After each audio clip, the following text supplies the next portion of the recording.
I work at the Starbucks. That is, I get to hear every day some name that I cannot possibly pronounce, and I will get every bit of mind of an annoyed customer.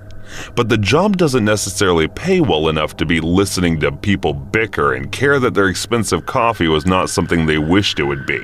But I did this job because it would help me pay for a lot of things while I was in college. And even though I didn't really had any lifestyle like them party boys in my class, I just wanted to be able to work at my spare time instead of just partying, because parties sure looked like a hell of a time wasted over drinks and stuff. I was an overachiever as a worker, and everything was meant to be perfect for me, even if it wasn't something that I could control. And that was the reason that I was making a good name in the company. But it is surprising how one tiny incident, a little incident that you think was not relevant, could change the course of future for worse. You try to work out all the things and realize that things were simple at the first place, and it is the people that are way too complicated. The thing is, these incidents happen so subtly that you never think that is something that will happen to you because you are so careful about everything. So it was a Monday morning, the roughest of all. Nobody likes a Monday, but they obsessively love their Monday coffee to be perfect. It's like the sacred day starter for a lot of people. The most important of all, like the whole day depends upon it. In the Starbucks that I manage, people are very passionate about it. I remember the day started usually, and there were people coming in and going out, and the day looked like it would be the same as any other day. But then, the small things started and escalated into a big incident. It started as little as me calling our barista. I called Sam, and he was in the middle of an order when I called him. I took the cup from him and spelled the rest of the spelling, and then made the cup for one Roderick. And then, as I gave the cup, the guy pointed out the spelling mistake, which I ignored at first because there were many customers already waiting to be served. But the man was persistent and too sassy for a morning, and he came up to me and said, "The spelling on my cup is wrong." And I looked at him and apologized and said, "I'm sorry, sir, it won't happen again." And then I moved on to the next order. And the guy replied, "This is why you're working here, because you don't know how to spell a name." And I said sarcastically, "I'm sorry." I spelled sorry wrong, because I was not in the mood to tolerate him. But then the man looked at me and said, "You think you are very smart. You are going to pay for this." And I had no idea what he meant. I apologized again and said, "I'm sorry, sir." And then he said, "It's Roderick, not Roderick." And I replied, "I get it, sir. I realize it now, and I will make sure that this does not happen again." But the man seemed like he was here for nothing but trouble, and then started calling out the whole staff names in front of everyone present in the cafe. And then I decided to not tolerate him anymore and told him, "Sir, please get out and do not disturb any more customers." And the man flipped and tried charging me with some of the guys in cafe held him back against asking him to chill. I knew what was about to happen, so I took off my apron and I came back from behind the counter and held the man and said, "Get the hell out of here, man. Enough is enough." It was all intense, and I was grabbing him by his arm, taking him away outside the cafe. He took something out of his bag, dropped the coffee, and then shot me in the stomach from point-blank range, and kept shooting until the bullets went out. I never thought that something so little like spelling would cause this much mess. The last thing I remember, it's the Monday morning, and I'm lying down outside the Starbucks I work in, and I am bleeding. Hey guys, thanks so much for all the support. If you haven't subscribed to the channel yet, please feel free to do so.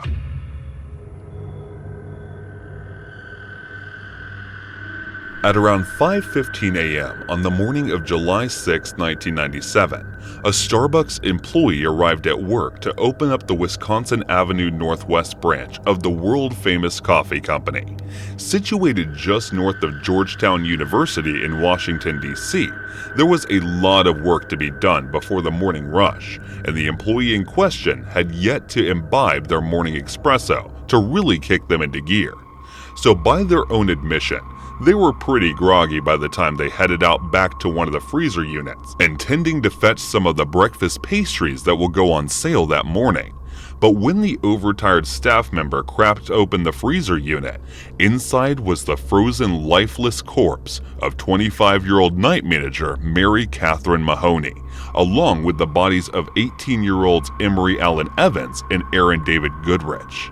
Although they weren't always on the safe shift pattern, the employees knew his slain coworkers well, and the horror of witnessing their frozen, discolored cadavers was almost too much to bear.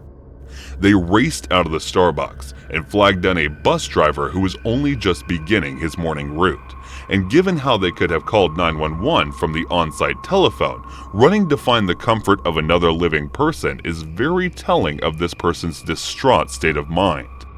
Within 5 minutes of the initial 911 call, police were on the scene and taking stock of the situation. All 3 employees had obviously been herded into the rear freezer units before being shot execution style. But what initially confused the investigation was that not a single cent was missing from the Starbucks. If the motivation wasn't robbery, then it looked a lot like a brutally well-executed, targeted killing. But why on earth would someone ambush and murder 3 coffee shop employees during their routine night shift? What made the murders on the more shocking was that Georgetown had been traditionally a low-crime area of Washington, D.C., with local district council member Jack Evans saying to have a triple homicide anywhere in the District of Columbia is an unusual event. But to have a triple homicide in Georgetown is extraordinary, and this has never been a place where crime has been a problem. Over the course of that balmy July morning, scores of blue uniformed officials made their way to the scene to look for evidence outside the split-level brown brick store. Homicide detectives and forensic technicians alike poured over the scene for hours on end after the bodies were found, working inside and outside the building adorned with the familiar green and black logo. They dusted doors for fingerprints, searched the store, and took statements from local residents in the hopes of piecing together what had happened. But it was only when Mary Mahoney, his car was examined, that further evidence was found. Evidence which indicated that the murderers were no random attack. Inside the car was spotless. Safer would look like signs that Mahoney had recently spent time playing with a pet, a dirty tennis ball, a plastic chew toy, a dog's brush, and a red cow. The only possible indication that something had gone awry was a flat tire on the front passenger side of the car, evidence that her attacker had made provisions to prevent her from fleeing. Mary was special. A mother later said she had an enormous heart. She probably would have compassion for the person who killed her. When she moved to Washington several years prior, Mary would jog alone an hour before daybreak, never worrying about being assaulted or attacked. She adored animals, particularly horses, and even took in Mary Lou, her sister Molly's toothless black and white alley cat. She attended various New York colleges before graduating with honors from Towson State University near Baltimore, and was a loyal and active Democrat, and turning for Bill Clinton when he was first elected, and according to her mother, it was a managerial job at Starbucks that really excited Mary. She had been employed by the company for 2 years and enjoyed being the manager. She was often seen sweeping the sidewalk in front of the store and obviously took pride in her store. What she didn't enjoy, though, was disciplining employees, particularly one that Mary had recently dismissed for allegedly stealing several $100s. She struggled with the issue before having to fire him. Her mother said, and for a long time, this became homicide detectives' main theory regarding the Starbucks shooting. Despite their hard work and determination, they came up short at every turn, eventually turning to the television law enforcement institution that is America's Most Wanted. After picking the case up, America's Most Wanted stated a thorough recreation of the murders and detailed many of the theories that the police were toying with.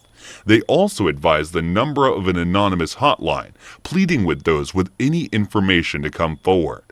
And it seems this appeal struck a nerve with one member of the public, who called in with not only a frightening piece of information, but also a rather courageous proposal. In the hours following the broadcast of the Starbucks shootings, a woman called in America's Most Wanted hotline to inform them that she was dating a man who actually knew the shooter firsthand.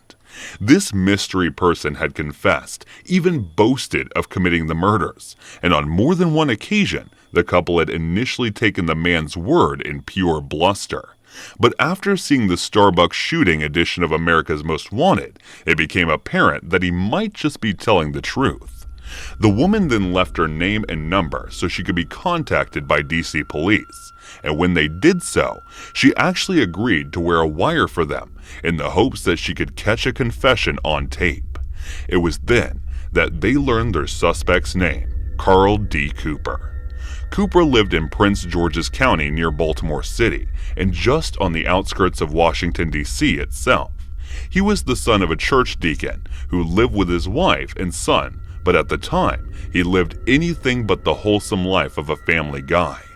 At the time of the Starbucks shooting, Cooper was being charged with attempted murder in the 1996 shooting of an off-duty police officer in Prince George County. As far as family's complicity in his crimes, it turned out that it was Cooper's wife that purchased the 9mm handgun that her husband used to shoot the officer. It was the combination of this and his alleged involvement in the Starbucks shooting that led DC police to wiretap Cooper's home phone.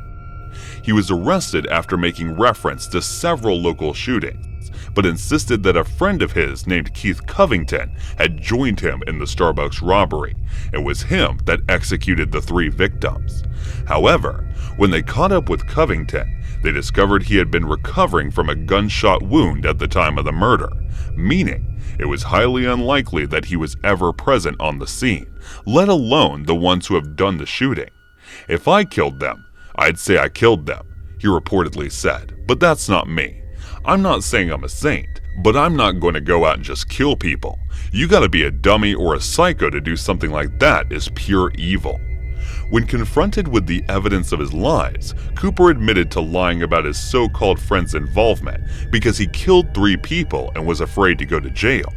In the process of trying to avoid the death penalty, Cooper told the investigators he was sticking out the Starbucks for about a month, confirming that he acted alone and fired 2 guns, the .38 caliber snub-nose revolver and a .38 caliber pistol. Cooperating heavily due to the ever-looming threat of the death penalty, Cooper confessed to shooting the manager Mary Mahoney when she refused to give him the keys to the safe, which held over $10,000 in cash. When she said no, Cooper shot a warning shot into the ceiling, which sent a terrified Mahoney running into the employee hall. Cooper pursued, caught her, and wrestled with Mahoney over her keys. But when her resistance looked like it would be too much to overcome, they shot her dead. He then shot the 2 other Starbucks workers at the store, executing one as they survived the attack and attempting to crawl to safety. Cooper later stated that he wanted to put him out of his pain and misery, but it's more than likely this thinly veiled attempt at showing her to conscience was nothing but an attempt to dodge the first death penalty charge in over 30 years. During his trial, even when the relatives of the victim wept openly in court, Cooper remained chillingly composed. He also admitted to murdering 39-year-old security guard named Sandy Griffin during a botched robbery. Cooper had helped Griffin at gunpoint during demanding that the security guard hand over their expensive .40 caliber handgun. But then, fearing Griffin would assault him in the process to defend himself, the serial murderer executed the security guard before quickly fleeing the scene. Cooper admitted to then selling the pistol on the street for $300. Once Cooper was convicted of the Starbucks murders and sentenced to life in prison, Griffin's relatives were no doubt pleased that their loved one's killer had been put away. But they expressed frustrations that it had taken 3 more murders, maybe even more, before the killer had been caught. To them, a lack of urgency in the DC police force had cost 3 young people their lives and raised many questions regarding their competence and command. If the account of his defense attorney is to be believed, Cooper is nothing more than a career criminal whose shaky temperament and unbridled greed caused him to take the lives of the innocent. But time and time again, Cooper had the opportunity to simply take the money and walk away. If he chose not to, he chose to kill people he just didn't need to kill, and he did this on more than one occasion. The first time might have been down to a simple rush of blood to the head, and to genuine possibility that killing the security guard was not part of Cooper's plans. But there's also a possibility that killing him proved to be something of a thrill. The thrill that Cooper wanted to replicate in executing the 3 Starbucks workers. There's no doubt that locking up killers like Carl Cooper for the rest of their lives makes the world a safer place. The only worry is that there are many more out there just like him. People who've escaped justice for horrific crimes are those who have the same darkness in them, just waiting to boil over. I'm an 18-year-old female from the UK. This happened in February of 2019. I was 16 at the time, and I got set up on a semi-blind date. We had seen photos of each other by a mutual friend. The guy was called Cameron, who was 19.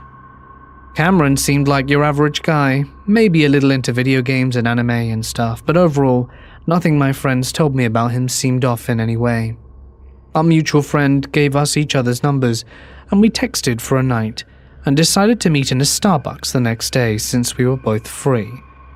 I never liked to meet new people this soon, but figured since Cameron knew my friend, it couldn't possibly go wrong. How mistaken I was.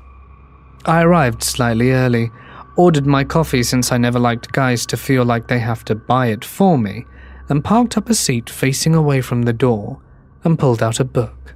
I'm there for maybe 15 minutes chilling out when I get a text saying he's here.